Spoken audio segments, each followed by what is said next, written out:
On a l'habitude aujourd'hui au Sénégal, par exemple, et en Afrique de manière générale, de constater qu'il y a quand même un cadre d'insalubrité d'une certaine manière généralisée dans la perception visuelle. Il y a une pollution, une plastique, etc. et tout ça. Et donc, cette problématique-là, elle aujourd'hui se pose et il faut adresser cette question-là.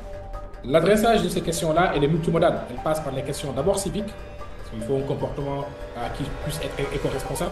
Après, institutionnel et réglementaire, il faut mettre en place les éléments qui puissent encadrer les acteurs parties prenantes dans ce secteur.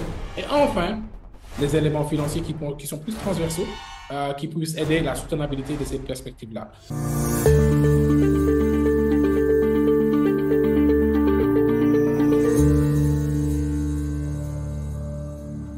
Alors bonjour et bienvenue sur la chaîne du bureau AC Expertise, une chaîne sur laquelle nous parlons essentiellement d'expertise, mais d'expertise africaine. Parce que nous pensons que c'est grâce à l'expérience et à la connaissance qu'on peut apporter un appui au développement de notre continent. Aujourd'hui, nous avons le plaisir d'être avec M. Idrissa Diatta, qui a près de 20 ans d'expérience dans le domaine de la gestion des déchets et du changement climatique. Mais mieux que moi, je suis sûr que Idrissa pourra se présenter à nous.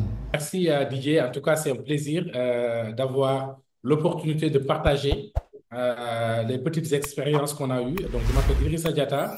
Donc, je vais dire, c'est plutôt à bientôt 20 ans, disons spécifiquement 18 ans d'expérience en gestion de projet de manière générale, avec une expérience assez poussée sur effectivement les questions de développement durable, du changement climatique et aussi de gestion des déchets, avec un background, je suis polytechnicien et ingénieur à la base informatique avec une spécialisation sur les architectures du système et logiciels. Donc, merci beaucoup de nous accueillir aujourd'hui depuis Dakar.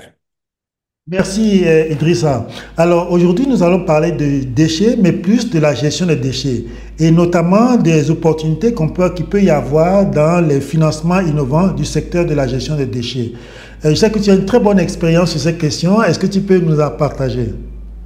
Oui, c'est gentil, mais en réalité, oui, la gestion des déchets est un secteur assez complexe, mais c'est à l'échelle mondiale, c'est pas juste à l'échelle africaine. Tout le monde est en train d'essayer chaque jour d'essayer de trouver des solutions. Alors, il faut savoir la gestion des déchets d'abord, il faut savoir la définir, de quoi on parle réellement, parce qu'elle est englobante. Donc, il y a des déchets liquides, il y a des déchets solides. À l'intérieur de chacun de ces déchets, il y a une certaine catégorisation, et dépendamment de la réglementation des pays, il y a une certaine manière de faire. Alors, la plupart, quand on parle de la gestion des déchets, on parle des déchets solides municipaux ou bien des déchets solides ménagers ou assimilés à des déchets solides ménagers de manière générale. Et il y a quand même une problématique, l'une des problématiques majeures, c'est le financement de ce secteur. Alors, le financement passe a priori par la définition de modèles économiques qui puissent permettre à l'État ou aux collectivités de pouvoir le prendre en charge. Mais d'une certaine manière aussi, la gestion des déchets, c'est une approche holistique. Elle doit être une approche holistique parce qu'elle est systémique. C'est toute une chaîne de valeur qui commence de la production jusqu'à l'élimination finale du déchet. Et il y en a même qui font de la prévention avant même la production jusqu'à son élimination finale. Et chaque maillon de cette chaîne a aujourd'hui une pondération financière qu'il faut prendre en charge. Si je prends la production et les questions de règles de conditionnement réglementaire, vous pouvez bien les adresser. Il y a la pré-collecte, il y a la collecte, il y a le transport, il y a les valorisations, donc toutes les technologies de valorisation, autant la valorisation matière, la valorisation agronomique, la valorisation énergétique, la valorisation artisanale, et tous ces types de valorisation-là, c'est des industries qu'il faut mettre en place, donc il va falloir trouver des mécanismes pour les financer. Et de manière générale, cette problématique naît du fait que, parce que c'est un service public en général, c'est comme le service de l'électricité, comme le service de l'eau, comme le service de la communication à travers la téléphonie, etc. Il faudrait que les États, en général, puissent disposer d'un mécanisme qui puisse permettre à l'État lui-même, en général, à la collectivité et aussi aux usagers du service public d'adresser cette problématique-là avec toutes ces transactions des flux financiers qui peuvent rendre les secteurs viables. On a l'habitude aujourd'hui au Sénégal, par exemple, et en Afrique de manière générale, de constater qu'il y a quand même un cadre d'insalubrité d'une certaine manière généralisée dans la perception visuelle. Il y a une pollution, une plastique, etc. et tout ça. Et donc, cette problématique-là, elle aujourd'hui se pose et il faut adresser cette question-là. L'adressage de ces questions-là, elle est multimodale. Elle passe par les questions d'abord civiques, parce qu'il faut un comportement qui puisse être éco-responsable. Après, institutionnel et réglementaire, il faut mettre en place les éléments qui puissent encadrer les acteurs parties prenantes dans ce secteur. Et enfin, les éléments financiers qui sont plus transversaux, qui puissent aider la soutenabilité de ces perspectives-là. Et il y a une manière classique de les gérer. Donc, ça, c'est en général sur la subvention ou sur les taxes ou sur les redevances. mais il y a aussi des mécanismes qui sont très innovants et qu'il faut explorer. Je vais parler ici, par exemple, du mécanisme sur le financement vert. L'accord de Paris, ça me permet même d'introduire l'accord de Paris qui vient en son article 6 proposer ce qu'on appelle un mécanisme de marché. Ce mécanisme de marché-là permet, d'une certaine manière, je vais essayer d'être terre à terre, d'aider à ce que les pays adressent leurs questions d'engagement sur les questions climatiques relatives à la gestion des déchets à travers, ou la gestion des déchets, mais de manière générale, à travers tous les secteurs, de répondre à leurs engagements par rapport à l'accord de Paris, mais avec une transaction avec les pays du Sud que nous sommes, c'est-à-dire les pays, le Sénégal, etc., le Global South, comme on a l'habitude de le dire dans ce jargon-là. Et ces mécanismes-là permettent aujourd'hui de faire ce qu'on appelle un engagement exécuté au niveau du Sud, comptabilisé au niveau du Nord. Et ça, c'est une transaction financière à travers le marché carbone, par exemple, qui permet aujourd'hui de le juguler. Le marché carbone, donc, est un instrument assez intéressant quand on réfléchit, par exemple, à un projet de compostage. Le projet de compostage, son modèle économique, il est simple. On produit du compost et on le vend. Avec ce nouveau mécanisme additionnel, ce que cela permet, c'est que non seulement on produit du compost, on le vend, mais parce qu'on a fait le compost d'une certaine manière, on a aidé à réduire les émissions. Et cette réduction d'émissions-là, on la vend aussi. Donc, ça nous fait un nouveau revenu stream dans notre business model. Donc, ça, par exemple, aujourd'hui, c'est un des mécanismes qu'on peut... Alors, bien sûr, c'est beaucoup plus complexe que ça. On peut aller dans les détails, mais c'est un des mécanismes innovants qu'on peut vraiment exploiter. Le deuxième mécanisme innovant, c'est ce qu'on pourrait appeler l'économie solidaire.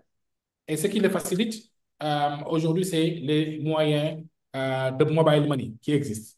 On peut faire des campagnes de crowdfunding pour adresser certaines problématiques communautaires et dans cette perspective-là, être dans une soutenabilité avec l'appui du mobile money, du mobile banking, etc., pour faire participer les gens dans des causes communautaires et qui le rendent soutenable d'une certaine manière. Il y a aussi dans ces mécanismes-là aujourd'hui des mécanismes classiques qu'on connaît, comme les obligations. Mais il y a sa déclinaison, qui est les obligations vertes, parce qu'il y a aussi les mécanismes d'obligations vertes qui aujourd'hui existent et qui sont un mécanisme qu'on peut exploiter dans cette perspective. L'un dans l'autre, l'innovation, il faut savoir la définir aussi.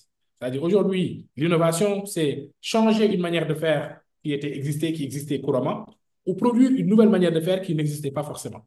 Donc, on pourrait définir cette innovation-là et naturellement, dans le cadre des financements de ce secteur-là, on peut arriver à effectivement faire des choses extraordinaires, juste avec une petite idée, avec de la connaissance et savoir connaître certaines règles du jeu pour pouvoir jouer. Merci infiniment Idrissa. Je pense qu'on en a beaucoup appris. J'ai bien retenu qu'il y a le financement vert, il y a l'économie solidaire, il y a les obligations. Ma question, c'est de savoir si on souhaite pouvoir approfondir ces différentes thématiques, ces différents points, parce que j'ai bien compris que c'était juste des titres en réalité de chapitres, mais à l'intérieur, il y a toute une expertise qui a un mécanisme. Donc, est-ce que vous pouvez être disponible pour accompagner les uns et les autres à vraiment approfondir cela, de telle manière à pouvoir permettre, à pouvoir capter des fonds sur ces différents types de marchés nouveaux? Avec plaisir, bien sûr. Aujourd'hui, nous sommes très disponibles et nous avons la chance d'expérimenter, par exemple, sur l'article 6. Nous avons aujourd'hui la chance au Sénégal d'expérimenter 2 projets article 6.2, un des projets même potentiellement sur article 6.4 et même un mécanisme non marchand qui s'appelle article 6.8. Donc, je suis en train de dire des articles, mais en réalité, chacun est un mécanisme spécifique de ce qu'on pourrait appeler le marché carbone. Et à côté du marché carbone, il y a la finance climatique, parce que les gens trouvent le confort. Et effectivement, à la formulation de certains projets pour le Fonds vert climat ou tous les autres fonds bilatéraux qui existent, et dans ce sens-là, accompagnant de manière additionnelle les projets de développement qu'on connaissait de manière classique. Totalement disponible et avec plaisir, parce que c'est un processus aussi apprenant. L'idée, ce n'est pas de venir à une expertise pointue, mais d'échanger les expériences et d'accompagner si besoin en était, toute possibilité. Merci encore Idrissa. De toute façon, on va certainement se recontacter. C'était un plaisir d'échanger avec toi. Donc nous ici au niveau du bureau AC Expertise, c'est avec plaisir qu'on identifie les experts qui sont spécifiques dans les domaines pointus, de telle manière à pouvoir leur permettre aussi de partager leur expérience au niveau d'autres entreprises, au niveau d'autres États. Merci beaucoup. ACA Consulting est la plateforme créée par le bureau d'études ACA Expertise dans le but de connecter les experts et les consultants de divers domaines. Notre vision est de valoriser les compétences africaines en mettant en place un système de réseautage et de renforcement des capacités. Vous êtes consultant, vous cherchez de nouvelles opportunités, vous trouverez sur la plateforme des missions quotidiennes dans divers domaines qui y sont publiés. Nos webinaires thématiques vous permettent de mieux comprendre le marché, d'enrichir vos compétences et de profiter des conseils pratiques d'autres experts.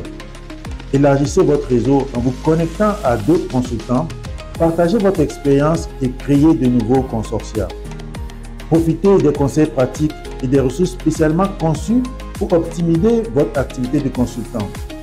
Rejoignez ACA Consulting et faites partie de la communauté qui transforme le paysage du conseil en Afrique. Pour plus d'informations, veuillez nous contacter au numéro ci-après. ACA Consulting, la valorisation de l'expertise africaine.